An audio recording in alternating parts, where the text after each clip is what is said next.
And today I'd like to speak to you about a biblical theology of sorrow in conception and childbirth, because as we enter the pastorate, and some of us are already in the pastorate, it's important for us to be aware of this very gut-wrenching issue that a lot of women face, and therefore the husbands or the boyfriends will face also. So that when certain life situations align with pregnancy and having children, women become grieved. And these are the sorts of situations that we will face as we pastor, that we will face as women come in for counseling, that we will face as we have parishioners who get pregnant and maybe it's not always convenient. And I know some of you are thinking, well, there's a lot of pain in infertility, or hey, I love having children. And I'm not ignoring that, but the pain of conception and the pain of childbearing is so often looked over because many women feel ashamed that they feel bad about becoming a mother, or they feel ashamed that they're sorrowful after they have a child, or they feel ashamed that they don't want to have a kid and then they accidentally get pregnant. So I've been studying this issue for maybe like 10 years, and I found that there are hundreds of books written on any of the various ways that women will feel sorrow if they get pregnant and then a life situation occurs. So I'm going to put some of these up on the board and talk about them. The first reason why women might feel sorrowful if they get pregnant is if they have ethical qualms about having children. So some of the ethical reasons why women feel that they don't want to have children can be genetics. And what I mean by that is the genetics of them and their spouse. Another ethical reason why women might feel sorrow if they get pregnant is that a lot of kids need to be adopted. I've been to India, and there's tons of orphans there, and they're just the most precious things. And some of their moms have just died. Some of them have AIDS, and their parents have died because of that. And so there's a growing number of people that say, you know what, I'm going to adopt a kid because I think that since there's already children in the world that don't have parents and I want a kid, that'd be the right thing to do. Celebrities have gotten a lot of publication for this, like Madonna and Angelina Jolie, but it's good that they are showing that the kids do need to be adopted. And so a woman who comes in for counseling might feel tension because of these reasons.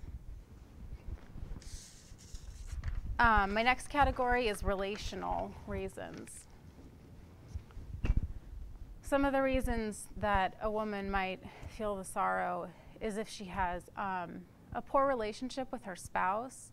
Not every marriage has the luxury of planning a child and having a good relationship. And so a woman might be concerned, especially if there's a pattern of abuse in a relationship, like my father abused me and now I'm in an abusive relationship and I don't want my child to grow up into that. So that could be a severe factor.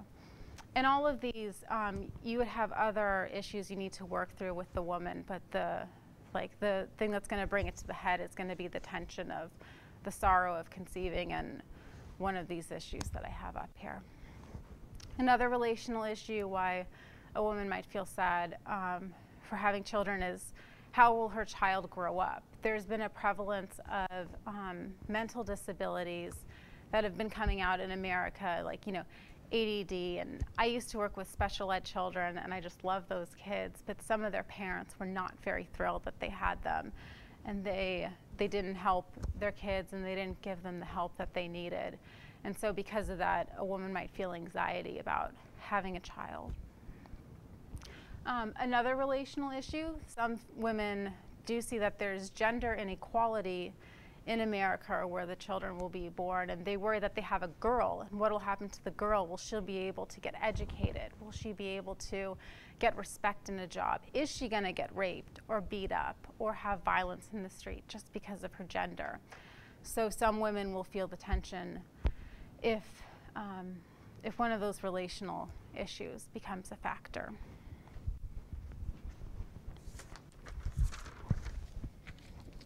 Religious reasons, yes, some women, some Christian women have religious reasons why they don't want to get pregnant. In James 1:27, he says, Religion that God our Father accepts as pure and faultless is this: to look after orphans and widows in their distress, and to keep oneself from being polluted by the world. So the orphan factor is up there twice now, but the Bible does show us that we should look over widows and orphans. And so if a woman has a very strong religious conviction, which is different than just an ethical conviction about adopting, she might feel sorrowful if she does become pregnant. Reasons. Women die from having children, and there's also tons of complications that can occur. I don't know if you know what prolapsing is, but it's when your organs fall out of your body. And there's also fistula, which is when you get tears in your body, so your excretory system will leak. And this doesn't happen too much to women in America. It does happen all over the world. So there's serious physical considerations to having children. God comes and he establishes his reign, and he says ethical reasons for not having kids are going to be gone. The world will be ethical. The relational reasons for not having kids, gone. We'll be able to relate to each other in a better way.